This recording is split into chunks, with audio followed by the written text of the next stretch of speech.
les estoy diciendo la verdad. El régimen iraquí tiene armas de destrucción masiva. Vamos a tomar una resolución antes de que sea demasiado tarde para actuar. Es momento para que esta Cámara dé ejemplo y demuestre su voluntad de defender lo que creemos que es correcto. Una minoría de dirigentes ha vulnerado el derecho internacional, ha violentado las Naciones Unidas y ha aplastado a la opinión pública mundial.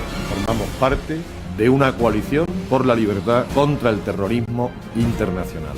Estamos muy convencidos que cualquier día, un grupo de ciudadanos cualquiera que vaya a su trabajo con toda normalidad, que no se sienta amenazado por nada, serán precisamente las próximas víctimas por no haber hecho absolutamente nada. Viene usted a contar una burra y la verdad es que esa burra no nos la hemos creído ninguno. Queremos que dimita. ¿Cuál es el papel del rey? ¿El silencio más absoluto o solamente el rey tiene que aparecer en los sellos? La decisión de ordenar el regreso de nuestros soldados. Una retirada de las tropas españolas me parece un error garrafal. Todo el mundo pensaba que en Irak había armas de destrucción masiva y no había armas de destrucción masiva.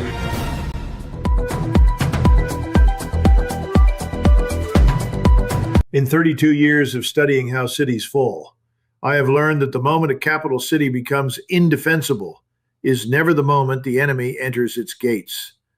It is the moment the people responsible for defending it look at the numbers, the troop counts, the supply lines, the air cover availability, the political will of the government behind them, and reach a conclusion that no military professional ever states publicly, but that every honest analyst recognizes immediately.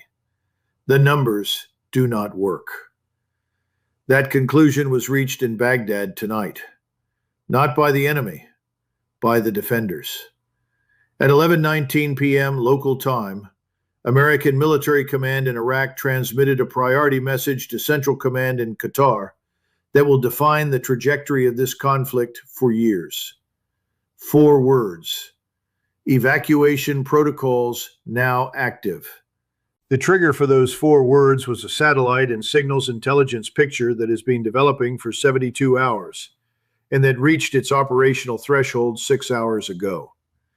50,000 Islamic Revolutionary Guard Corps ground troops, organized into 4 combined arms divisions with armor, artillery, air defense, engineering, and logistical support elements, have completed their assembly along the Iran-Iraq border across 4 crossing points simultaneously. This is not a show of force. This is not a border exercise. This is a fully constituted offensive military grouping whose order of battle, whose logistics tail, whose engineering assets for river crossing and obstacle breaching, and whose forward supply stockpiles reflect one operational objective and one only: Baghdad. In 72 hours. The distance from the Iranian border to Baghdad at the Kanakin crossing is approximately 160 kilometers across terrain that IRGC combined arms formations have rehearsed, mapped, and pre-positioned for across 3 years of quiet preparation that American intelligence tracked, but American policy declined to preempt. 160 kilometers, 72 hours, 50,000 troops. And in the green zone tonight, the fortified compound in central Baghdad that has housed American diplomatic and military presence since 2003. Evacuation helicopters are on the pads, engines running, waiting for the order that everyone in that compound already knows is coming.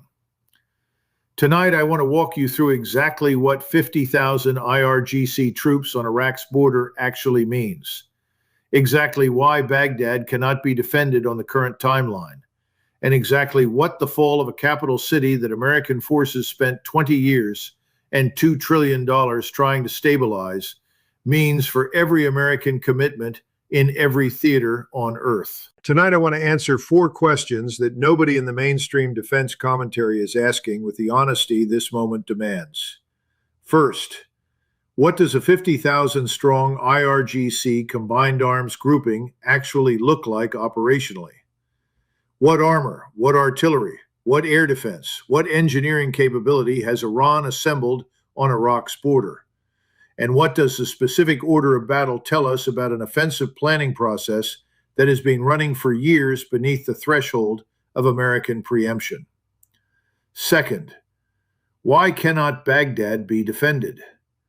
Walk me through the Iraqi Security Force order of battle, the American advisory and air support capability that remains after 5 destroyed bases, and the political architecture of the Iraqi government, and explain honestly why the combination of those 3 factors produces a defense timeline measured in hours rather than days.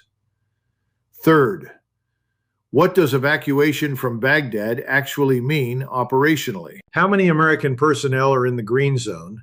How does helicopter evacuation work under potential air defense threat? And what happens to the Iraqis, the interpreters, the contractors, the government officials who cannot get on those helicopters? And fourth, when Baghdad falls, not if, when, what does the Middle East look like on the other side?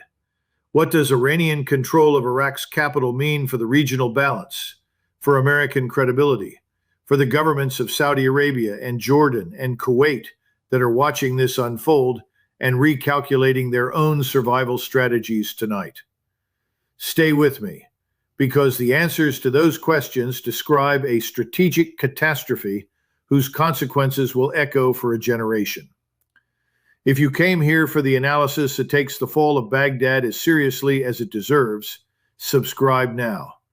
Hit like. Share this with anyone who remembers what it cost America to enter Baghdad in 2003 and needs to understand what it means to watch it fall in 2025.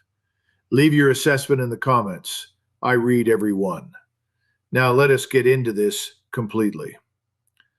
Let me start with the force itself, because the mainstream characterization of the IRGC deployment as a pressure tactic, a show of force designed to extract political concessions rather than execute a genuine offensive, reflects a fundamental misreading of what the satellite imagery and signals intelligence actually show. I want to be direct about what distinguishes a genuine offensive assembly from a coercive demonstration. A coercive demonstration places troops near a border with visible supply limitations, without the engineering assets required for obstacle crossing, without the forward ammunition stockpiles required for sustained offensive operations, and without the air defense coverage required to protect a moving armored column from air interdiction. What the imagery shows on the Iran-Iraq border tonight has none of those limitations.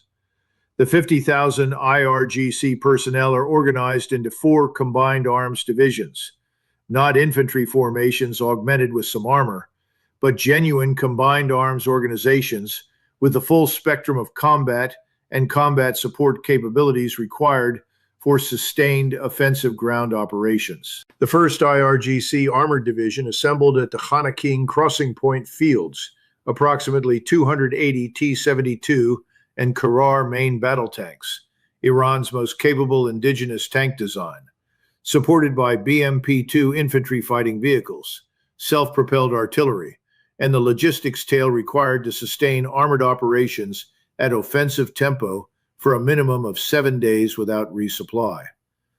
280 tanks at the Khanaqin crossing. That single data point tells every ground warfare analyst everything they need to know about Iranian intent. You do not deploy 280 main battle tanks to a border for a demonstration. The fuel consumption alone, approximately 500 liters per tank per operational day, requires a forward logistics infrastructure whose establishment takes weeks and whose dismantlement would be immediately visible to American surveillance. Those tanks have been fueled and positioned for weeks. The 2nd IRGC Mechanized Division assembled at the Mandali Crossing Fields, the engineering assets that are the clearest indicator of genuine offensive intent, bridging equipment sufficient to cross the Diyala River that runs perpendicular to the primary approach route to Baghdad, mine-clearing vehicles, and route clearance assets whose presence confirms that the operational planning accounts for Iraqi defensive obstacles rather than assuming their absence. You do not bring bridging equipment to a border demonstration. Bridging equipment has one purpose: crossing rivers under combat conditions. The 3rd IRGC Infantry Division, assembled at the Zerbatia crossing in the south, provides the flank security and urban warfare capability that the armored and mechanized divisions cannot provide in the close terrain of Baghdad's outer districts. This division's order of battle includes a higher proportion of dismounted infantry, engineering units trained specifically for urban combat, and the communications infrastructure required for the kind of complex building-by-building coordination that urban offensive operations demand. The inclusion of a dedicated urban warfare division in the order of battle is perhaps the most operationally significant indicator of genuine offensive planning. A force assembled for coercive demonstration does not need a specialized urban warfare division. A force planning to take and hold a capital city does. The 4th IRGC Air Defense Division, assembled across all 4 crossing points, provides the surface-to-air missile coverage that protects the advancing ground force from American and Iraqi air interdiction. The SA-15 Tor M1 and SA-22 Pantsir systems, visible in the imagery, provide low to medium altitude coverage against the precision-guided munitions that American air power would employ against an advancing armored column. They have brought their own air defense umbrella. The forward supply stockpiles, visible at all 4 crossing points, represent approximately 15 days of ammunition, fuel, and sustainment and offensive operational tempo for the entire 50,000-strong force. This force is not configured to stand on a border and look threatening. It is configured to move to Baghdad and take it. I want to address the Baghdad defense question with the operational honesty that the situation demands, because the public narrative I am hearing from official sources in Washington and Baghdad is managing political optics rather than military reality. The military reality is this: Baghdad cannot be defended against a 50,000-strong IRGC combined arms offensive on the current timeline under the current conditions. Not probably cannot. And the reasons are not primarily military. They are a combination of military, political, and institutional factors that compound each other in ways that no tactical adjustment can overcome. Factor 1. The Iraqi Security Force Order of Battle. The Iraqi security forces that would bear primary responsibility for Baghdad's defense consist of approximately 60,000 personnel across the Baghdad Operations Command area, a figure that sounds adequate until you examine its operational reality. Of those 60,000 personnel, approximately 35% are administrative, logistical, and support personnel without direct combat roles. Of the remaining combat-capable personnel, approximately 40% are assessed by American advisors as unreliable under sustained offensive pressure. This is real. This is proper war. The weapons of mass destruction that we were looking for were not there. Just filled my eye full of blood.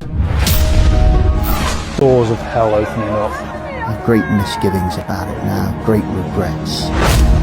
It was just about the oil. Thousands, probably hundreds of thousands of innocent Iraqis who were killed. That is the real tragedy of this war.